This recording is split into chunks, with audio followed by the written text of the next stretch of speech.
সকাল 9:30 দৌলতদিয়ার 7 নম্বর ঘাটে K type ফেরি করবিতে উঠছিল কুষ্টিয়া থেকে ছেড়ে আসা যাত্রীবাহী বাস এসবি সুপার ডিলাক্স।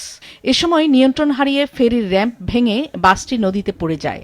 নিয়ম মেনে ফেরিতে ওঠার আগেই বাসের 38 যাত্রীকে নামিয়ে দেয় হেলপার। আর এর ফলে দুর্ঘটনায় কোনো হতাহত হয়নি। নদী থেকে চালক ও সহকারীকে উদ্ধার করে পাঠানো হয় হাসপাতালে। বাসটা যখন থামলো আমাদেরকে বিআরডব্লিউটিএ থেকে মাইকে ঘোষণা দিচ্ছিল, আর পুলিশরা ওনারা জোর করে বলতেছিল যে নেমে যাওয়ার জন্য সবাইকে। যে আমরা সমস্ত যাত্রী সেফলি প্রশাসনের সহায়তায় বাস ফেরিতে ওঠার আগে আমরা নেমে গিয়েছিলাম। ঈদের আগেও একটা ঘটনা ঘটছে, আজকেও একটা ঘটনা ঘটলো।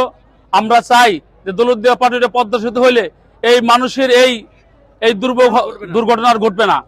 প্রত্যক্ষদর্শীরা বলেন, ফেরির যে স্থান থেকে বাসটি পড়ে যায় সেখানে রেলিং ছিল না।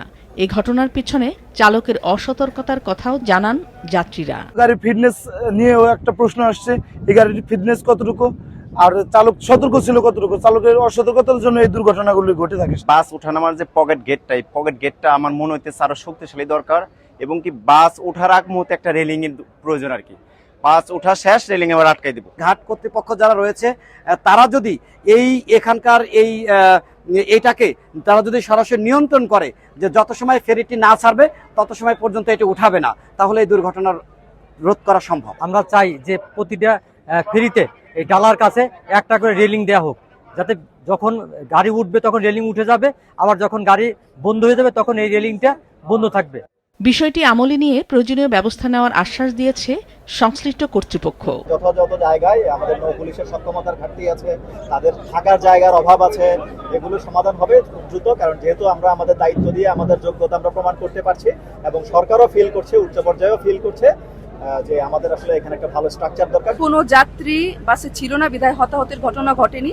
তাদের মালামালগুলো উদ্ধার করা হয়েছে, বাস উদ্ধার হয়েছে। তদন্ত কমিটি গঠন করা হয়েছে 5 থেকে 7 সদস্য বিশিষ্ট, তারা 5 কর্মদিবসের মধ্যে রিপোর্ট দিবে। ঘটনার 2 ঘণ্টা পর বাসটি নদী থেকে তোলে উদ্ধারকারী জাহাজ হামজা। এর আগে 25শে মার্চ কুষ্টিয়া থেকে ছেড়ে আসা সৌহার্দ্য পরিবহনের একটি বাস দৌলতদিয়ার 3 নম্বর ফেরিঘাটে নিয়ন্ত্রণ হারিয়ে পদ্মায় পড়ে যায়।